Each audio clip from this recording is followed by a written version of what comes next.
অমিত, সুনীল ও দেবরাজ তিনজন স্বাস্থ্য বিমা সম্পর্কে আলোচনা করছিলেন।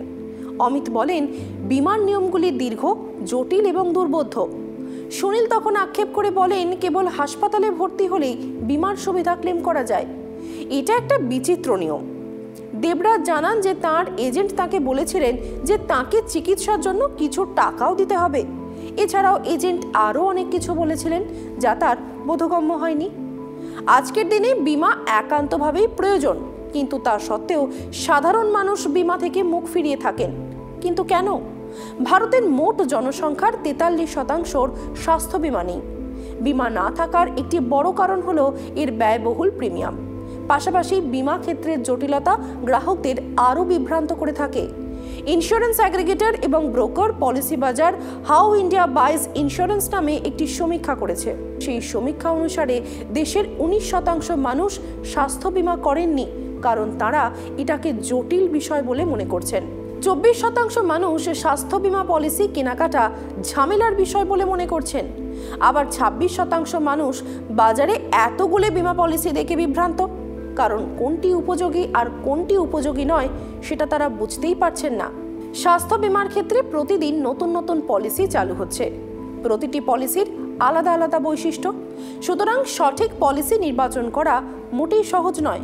তবে আপনার জন্য কোন বিমা সঠিক তা আপনাকে স্থির করতে হবে।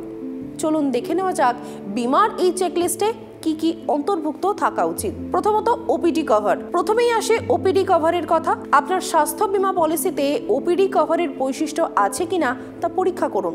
ওপিডি মানে বহিরাগত রোগী বিভাগ। এর মধ্যে রয়েছে ডাক্তার দেখানো, বেশ কিছু পরীক্ষা নিরীক্ষা সহ আরও অন্যান্য বিষয়।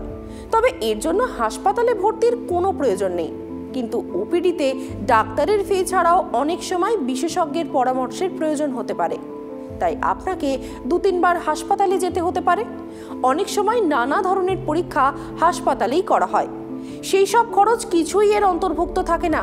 সাধারণত 1 বা 2 লক্ষ টাকার কম কভারযুক্ত হেলথ পলিসিতে ওপিডির অধীনে হাসপাতালের চেকআপের খরচ অন্তর্ভুক্ত করা হয় না। এক্ষেত্রে লোকেরা মনে করেন যে যদি ওপিডির খরচ কভার করা না হয় তবে কোন বিমা পলিসি কিনবেন। দ্বিতীয়ত, হাসপাতালে ভর্তির আগে এবং পরবর্তী খরচ। বিমা পলিসি কেনার আগে ওই পলিসি হাসপাতালে ভর্তি হওয়ার আগে এবং পরের খরচ বহন করবে কিনা তা জেনে নেওয়া ভীষণ গুরুত্বপূর্ণ। এবার রুম ভাড়ার লিমিট, এই বিষয়টি আরও গুরুত্বপূর্ণ, কারণ হাসপাতালে ভর্তি হলে রুম ভাড়া একটি বড় খরচ। সাধারণত স্বাস্থ্য বিমা পলিসিতে রুম ভাড়ার সীমা হয়ে থাকে সাধারণত মোট স্বাস্থ্য বিমার 1%। অর্থাৎ যদি আপনার 3 লক্ষ টাকার কভার সহ একটি পলিসি থাকে তাহলে দৈনিক ভিত্তিতে 3000 টাকা পর্যন্ত রুম ভাড়া আপনি পাবেন। যদি আপনার দৈনিক রুম ভাড়া 6000 টাকা হয় তাহলে প্রতিদিন 3000 টাকা আপনার পকেট থেকে দিতে হবে। পরবর্তী গুরুত্বপূর্ণ বৈশিষ্ট্য হলো ডে কেয়ার ট্রিটমেন্ট। বেশিরভাগ পলিসিতে রোগীকে 24 ঘন্টা হাসপাতালে ভর্তি করার পর থেকেই খরচ পাওয়া যায়। ছানি বা সিস্টের মতো অপারেশনের জন্য মাত্র 2 থেকে 4 ঘন্টা হাসপাতালে ভর্তি থাকতে হয়। কিছু পলিসি এই ধরনের অপারেশনের জন্য সুবিধা দেয় না। একইভাবে বিভিন্ন রোগের চিকিৎসার ক্ষেত্রে ভর্তির প্রয়োজন হয় না। অনেক বিমা পলিসি এই ধরনের চিকিৎসা কভার করে না। তাই পলিসি কেনার সময় একজনকে নিশ্চিত হতে হবে যে স্বাস্থ্য বিমায় ডে কেয়ার ফিচার অন্তর্ভুক্ত রয়েছে কিনা।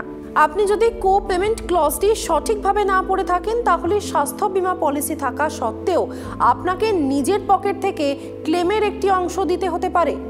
স্বাস্থ্য বিমা সংস্থাগুলি প্রিমিয়াম কমাতে একটি কো পেমেন্ট অপশন যোগ করে দেন। এর আওতায় পলিসি হোল্ডারকে চিকিৎসার পর বিলের একটি অংশ পরিশোধ করতে হয়। উদাহরণস্বরূপ, যদি আপনার পলিসিতে 10% কো পেমেন্টের নিয়ম থাকে এবং হাসপাতালের বিল 3 লক্ষ টাকা হয় তাহলে আপনাকে আপনার পকেট থেকে 30,000 টাকা জমা দিতে হবে।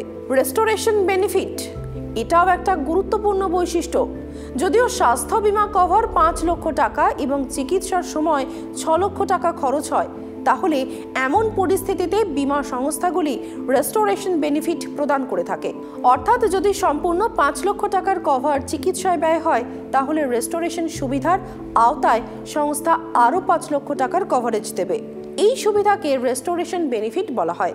বেশিরভাগ সংস্থায় 1 বছরে বিমার 3 গুণ পর্যন্ত রেস্টোরেশন বেনিফিট দিয়ে থাকে।